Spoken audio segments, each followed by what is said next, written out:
Well, greetings to our week 2 of Sunday preview for the story. We're on chapter 2 on God Builds a Nation. God Builds a Nation with Abraham. We're looking at chapters 12 to 25 or so about the story, the call of Abraham. And each week, you'll be getting a Sunday preview on Thursday. You'll also be getting a Monday blog on There's More to the Story.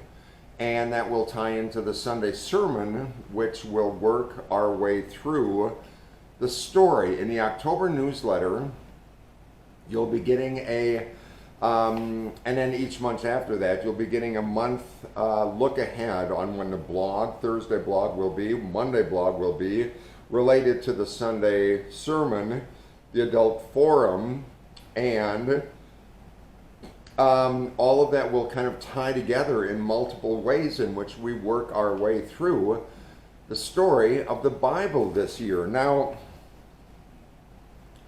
on page 13 with God Builds a Nation, what's interesting, the reason why this is such a helpful study book is that there's all kinds of resources in there. At the bottom of that page 13, there's a timeline. Abraham moves to Canaan in about 2091 BC.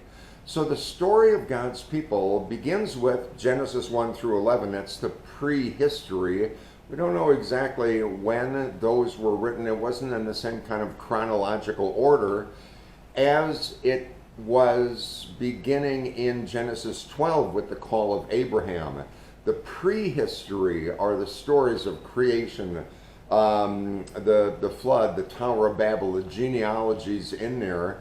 And then in Genesis 12 with Abraham, the call of God to Abraham gets real and specific. So all through the story, there's timelines there.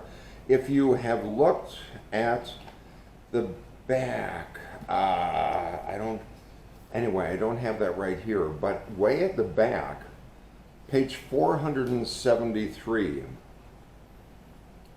each chapter also has discussion questions or thought-provoking questions. So after you read a chapter, turn to the back of the book for the discussions. For instance, God Builds a Nation.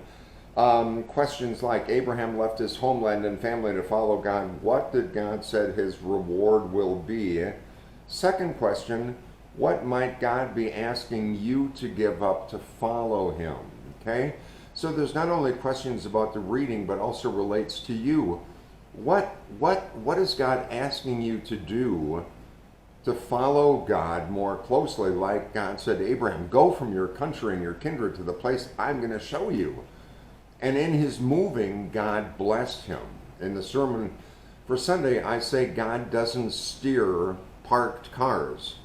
When you start moving, God starts guiding. I think part of our challenge, especially in our post-pandemic world where it's so easy not to move, the question, where might God be calling us to move toward? Maybe not move our physical location, but what might God be calling us next to do? Abraham went. He just went. Followed what God was asking him to do. How might God shake you loose? What might God be calling you to do in this post-pandemic time, being involved in the community, at church, in many of the different outreach ministries that we have at Zion?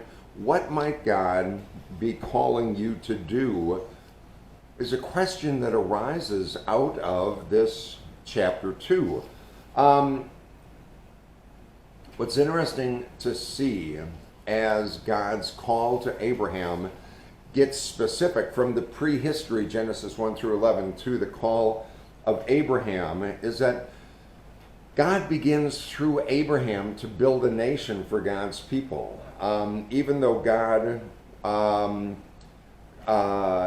could snap his finger and kind of have that happen, God chooses intentionally, like I say in the sermon on Sunday, to work through imperfect and flawed and kind of wandering people to bring about God's purposes. That is shown in the story of Abraham, and it's kind of a precursor. It's kind of a figuring of how God is going to work all through the Bible to work with imperfect people to bring about God's result.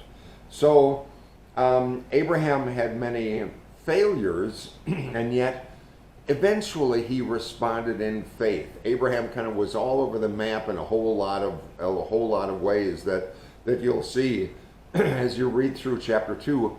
In the sacrifice of Isaac, the near sacrifice of Isaac, is when he showed his incredible faith. God asked him to do something, even sacrifice his only son, Abraham's only son, and still he did that. This near sacrifice of Isaac, when God stopped the sacrifice, prefigures the sacrifice of Jesus on the cross, where God gave God's only Son, and all who believe in him shall not perish but have eternal life. So the near sacrifice of Isaac in Genesis 22 shows the way God is going to work 2,000 years later through the person of Jesus. Abraham showed his faith at that point. God shows God's faith in humanity to bring us back to God in the sacrifice of Jesus. So think of Abraham, some of the characters in this chapter. Abraham serves as an example of justification by faith, which is what it talks about in Hebrews, not just head knowledge, but heart, life, commitment, life faithfulness. Abraham was faithful in the near sacrifice of Isaac, doing what God asked him to do, irrespective of the cost. Think to yourself, where in your life have you been most faithful? What's a moment in your life when you feel that you've been most faithful to what God has called you out of the ordinary to do? Where and when have you been most faithful? Think to yourself, what has been your biggest, greatest, deepest demonstration of your faith? If one really doesn't come to mind, think going forward.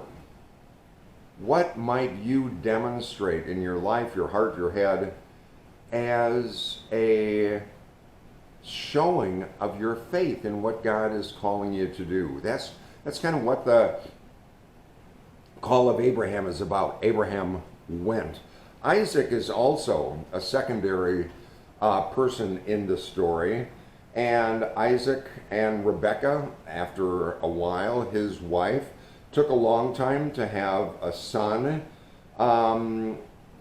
Same with Abraham and Sarah. Same with Isaac and Rebekah. It took a long time to have their children.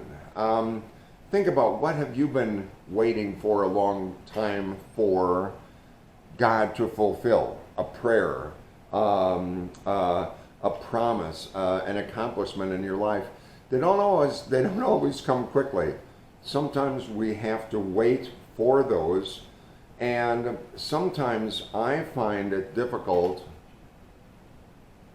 to discern the difference between when I should wait for God's timing and just be patient, and when I'm called to really do something. So when do I wait? When do I do? That's a little bit of a challenge, I think, for many of us. When do we just kind of pray and wait? And when do we really do? That's a difficult kind of tension, and I think we all live with. When do we wait? When do we do? That's part of the challenge in life. Jacob also is in this chapter. Jacob, this is all before Joseph, which we'll talk about next week. Jacob, whose name was changed to Israel. Jacob also was the schemer. Jacob and Esau, you'll read about. Jacob steals the birthright and then goes on a run from Esau. And Jacob had that curious struggle in the wilderness with God on page 23. We are climbing Jacob's ladder is all a part of his life. Jacob's name was changed to Israel because he struggled with God, he wrestled with God, and eventually had 12 sons, the 12 tribes of Israel. Joseph was one of those that, again, we'll talk about next week. So, overall, in this chapter, I think we'll talk about this more on Sunday and then on the Monday blog on There's More to the Story. What has God asked you to do recently? What has God called you to step into? And what would it cost you? What would it mean to you to obey that? Consider Abraham's age. He was 75 when God called him to go out of Ur, coming from a pagan household. His father was Terah, was a maker of idols. So that's the context in which Abraham grew up. God calls us to kind of step out. What right now, September, what might God be calling you to do to step out and join, as we talked about all summer, to join God in what God is already doing in the world? Remember the experiencing God.